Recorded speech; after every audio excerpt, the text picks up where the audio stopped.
অনেক লেট হবে, ভেতরে ঢোকা যাচ্ছে না।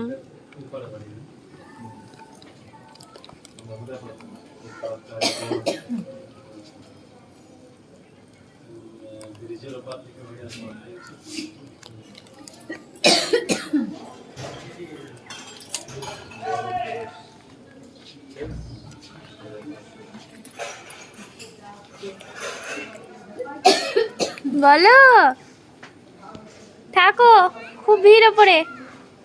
হ্যাঁ তুমি কতক্ষণ থাকবা ওখানে? বেরিয়ে যাবা?